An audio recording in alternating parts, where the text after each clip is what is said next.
Hola con todos, este video va a tratar acerca de las fosas, cavidades y huesos. Presentan Horato Velázquez, Nayeli Tejena, Odalis Vera e Isayana Quintero de la Universidad San Gregorio de Portoviejo, primer semestre de Medicina, paralelo C. Fosas o cavidades orbitarias.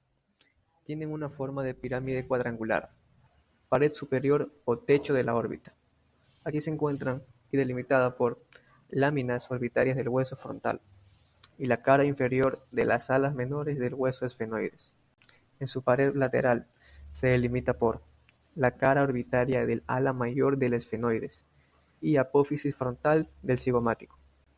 En su pared inferior o piso de la órbita, cara orbitaria del maxilar, principalmente, cara orbitaria de la apófisis frontal del cigomático y apófisis orbitaria del palatino. En su pared medial se delimita por apófisis frontal del maxilar, lagrimal, lámina orbitaria del etmoides y cara lateral del cuerpo del esfenoides. Fosas nasales. Son los conductos de entrada a las vías respiratorias y el asiento del órgano del olfato. Apertura anterior o piriforme. Se delimita por las apófisis frontal del maxilar, que están articuladas con los nasales. Apertura posterior o coanas. Estos son dos grandes orificios que se pueden apreciar desde una vista inferior del cráneo.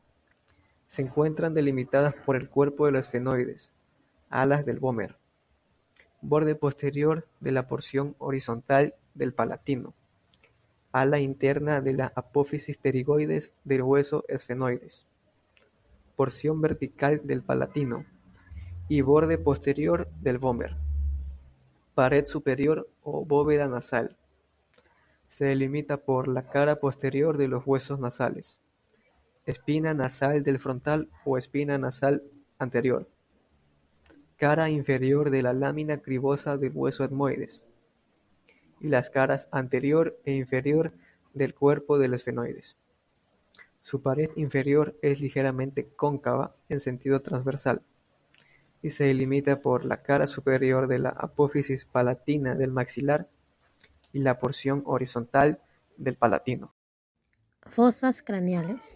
Es en la base del cráneo donde se puede distinguir tres grandes fosas dispuestas en niveles diferentes que alojan a los componentes del encéfalo. Esta se divide en tres partes: fosa craneal anterior, fosa craneal media y fosa craneal posterior. La fosa craneal anterior, sus límites empiezan desde el borde anterior de la cara interna del frontal, algunos procesos clinoides anteriores y el surco quiasmático del esfenoide. Esta fosa está compuesta por la cara orbitaria del frontal, una lámina cribosa del etmoides y las alas menores del esfenoides. Los contenidos que tiene esta fosa es la parte del lóbulo frontal del cerebro, impresiones digitales y las eminencias cerebrales. También se comunican con la cavidad nasal a través de la lámina cribosa. La fosa craneal media. Sus límites comienzan desde el borde posterior de las alas menores hasta el dorso de la silla turca del esfenoides y el borde superior del peñasco del temporal. Está compuesta por las alas mayores y la silla turca del esfenoides, también una porción escamosa y la cara anterior de la porción petrosa del temporal. El contenido de esta es la silla turca con la glándula hipofisiaria y parte del cerebro. Esta fosa se comunica con los canales óptico y la fisura orbitaria superior con la cavidad orbitaria, un agujero oval y un agujero redondo mayor y menor. Fosa craneal posterior. Sus límites empiezan desde el dorso de la silla turca y el borde superior del peñasco hasta la protuberancia occipital interna. Está constituida por el occipital, el peñasco del temporal y la parte posterior del cuerpo esfenoidal. Este contiene el cerebelo, el bulbo y el órgano de la audición. Se comunica con el agujero yugular, el agujero cóndilo, el agujero mastoideo, el agujero magno que se comunica con el canal vertebral y el agujero auditivo interno que se conecta con la cavidad auditiva interna. Fosa temporal. Es la región de la pared lateral del cráneo. En ella se encuentra el músculo temporal. Los límites de esta fosa comienzan desde la parte inferior, que es el arco cigomático, la parte superior, que es la línea temporal, y la parte anterior, que es la apófisis cigomática del frontal. También en el techo de la fosa está la aponeurosis temporal superficial y profunda. Esta fosa está compuesta por un extremo del hueso frontal, un extremo del parietal, una parte también de las alas del esfenoides y el hueso del temporal. En esta unión de los 4 huesos hay una zona muy conocida como el terion. Por debajo de la fosa temporal está parcialmente oculta el extremo superior de la rama ascendente de la mandíbula y comunica con la fosa infratemporal por medio de la amplia abertura comprendida entre la cara interna del arco cigomático y la cresta infratemporal de las alas mayores del esfenoide. Fosa infratemporal. Se encuentra ubicado por debajo del arco cigomático y medial a la rama ascendente de la mandíbula, detrás de la tuberosidad del maxilar y limitada por la apófisis pterigoides del esfenoide. Posee 6 límites, uno superior, inferior, anterior, posterior, interno medial y externo.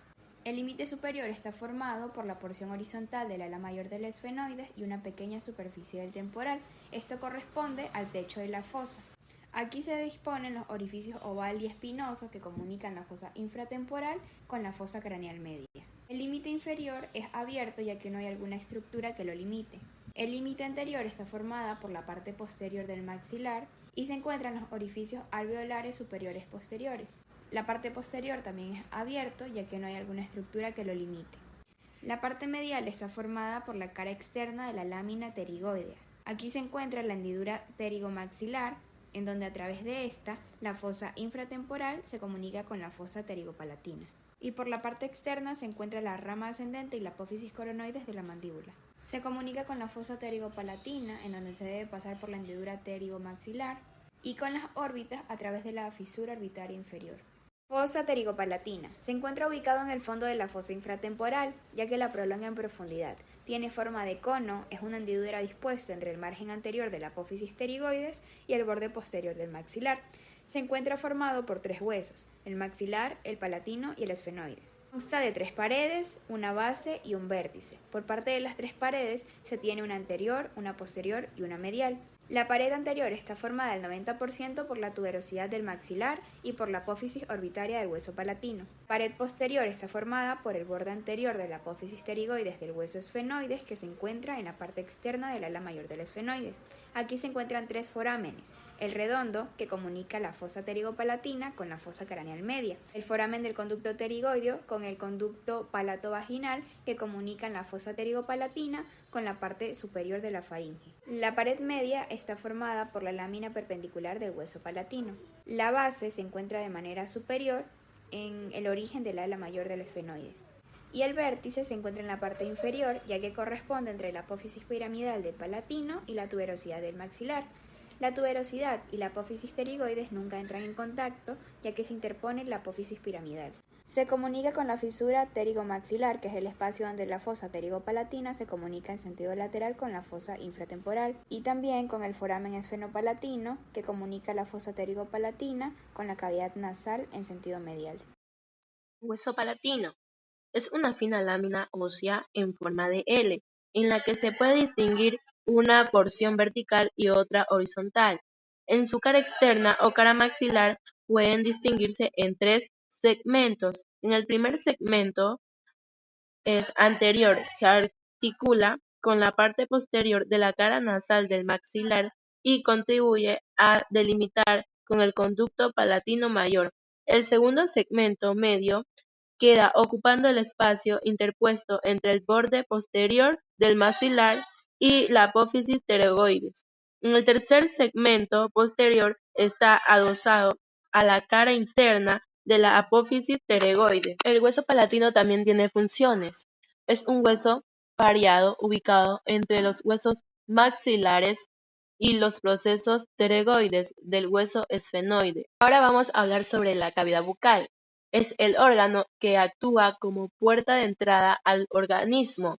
A través de ella se ingieren los alimentos y se emiten los sonidos. Está compuesta por tejidos blandos, mucosas y lengua, y tejidos duros, dientes y huesos maxilares. Su hueso más importante es el maxilar y el paladar. No obstante, cada diente se encuentra también insertado en unas cuencas que se conocen como huesos alveolares. Estas también tienen glándulas, son glándulas salivales, desempeñan funciones de vital importancia como son la producción y excreción de saliva. Las mismas se dividen en glándulas salivales mayores y menores. Estas glándulas están ubicadas en las submandibulares. Son dos glándulas que se encuentran justo debajo de ambos lados de la mandíbula y llevan la saliva al piso de la boca debajo de la lengua. Las glándulas sublinguales son dos glándulas se encuentran justo debajo de la parte frontal del piso de la boca. Su función es que nos ayuda en la digestión.